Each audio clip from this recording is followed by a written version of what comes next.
All right, let's get right into it. If you're a focused learner looking to truly master the art of video creation, you are absolutely in the right place. Today, we are going to completely demystify the modern animation process. We hear so much about AI video generation these days, but the truth is, creating a truly great animated short or explainer isn't just about typing a prompt into a text box. It requires real structure. So throughout this explainer, we're going to use an architectural blueprint metaphor. We're going to treat building an animated video exactly like building a house, from pouring the foundation all the way to the final interior design. Okay, let's dive into this production pipeline. We'll start with the visual architecture, move right into storyboarding and iteration, direct our AI animation, tackle voiceovers and pacing, and finally, assemble the final cut. Every single stage is a crucial piece of the puzzle. So Phase 1, the visual architecture. Here's the biggest secret in the industry. A phenomenal animated video actually starts way before you ever open your animation software. It's all about the script. But effective script writing isn't just about creative wording or sounding smart. It's about writing exactly what the viewer is going to see. The experts over at Powtoon call these visual nouns. Basically, you're swapping out abstract phrases for concrete actions or objects. It gives you actual on-screen visual logic to work with. And this brilliantly illustrates the difference. We have to break that old habit of using abstract adjectives. Writing something vague like efficiency improves. How do you even animate that? It's impossible to visualize. Instead, use concrete visual nouns. Write, a character completes tasks faster on an organized screen. See the difference? Now that is a literal instruction an animator or an AI generator can actually execute. I absolutely love how Powtoon's head of product puts it. Quote, "The best animation scripts are written like blueprints. When visuals and narration are designed together, clarity improves and production becomes dramatically faster." End quote. It just perfectly nails our metaphor. When you put the heavy lifting into the visual logic of your script up front, you literally accelerate your whole production cycle. You're not left guessing what goes on screen later on. Before we move past this foundation phase, you've got to run your script through this refinement checklist. First, is your main value stated right in the very first sentence to immediately hook the viewer?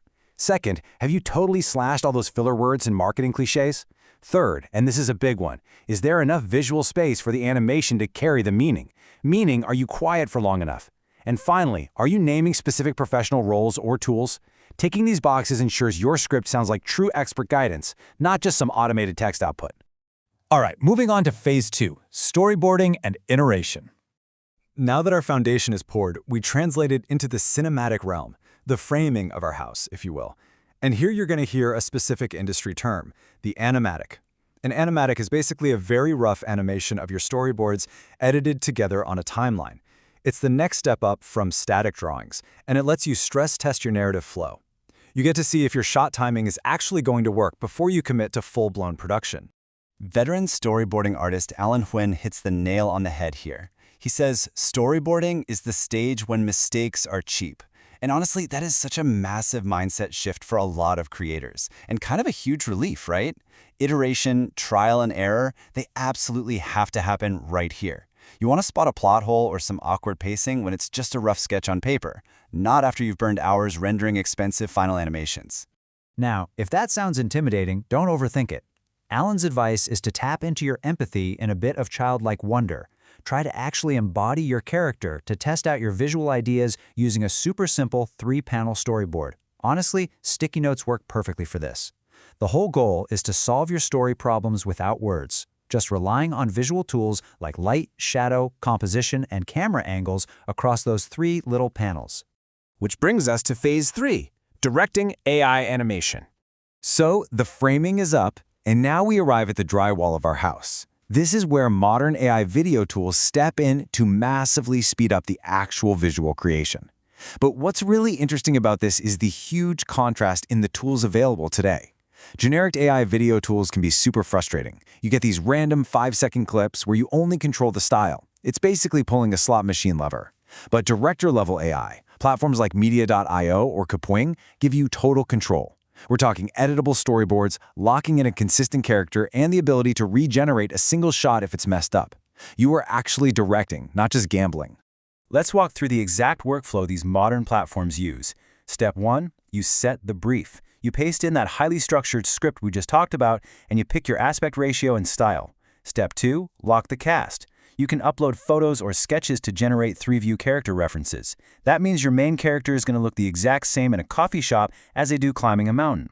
And finally, step 3, generate and refine.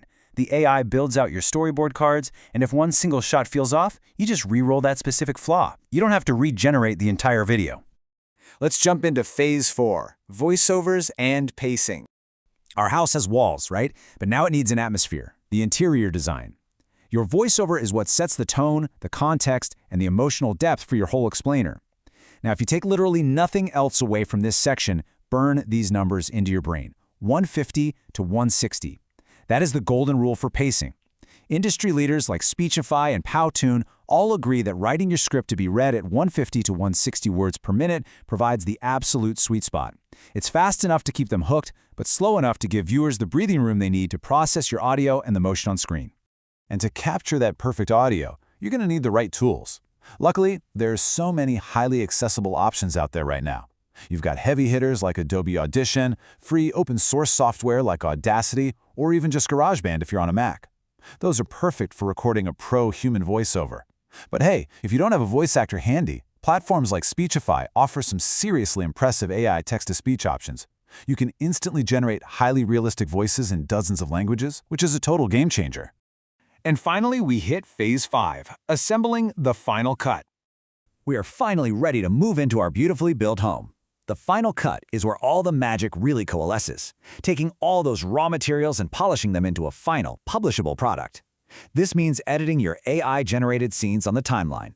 It means mixing in your background music and sound effects so they perfectly support your voiceover without ever overpowering it. You're dialing in that final color grading for visual consistency. And of course, you're exporting to the exact specs of your platform, whether that's a cinematic 16:9 for YouTube or a vertical 9:16 for TikTok and Shorts.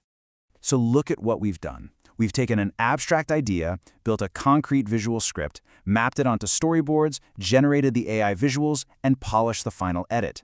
These tools have literally never been faster, cheaper, or more accessible than they are right now. But here's the thing, they still need a visionary to guide them. So I'll leave you with this final empowering thought. Now that AI can animate the frames for you, what story will you choose to direct? Because at the end of the day, the democratization of these tools doesn't replace you. It actually makes you, the human storyteller, more important than ever. Thanks so much for joining me on this explainer, and honestly, I cannot wait to see what you build.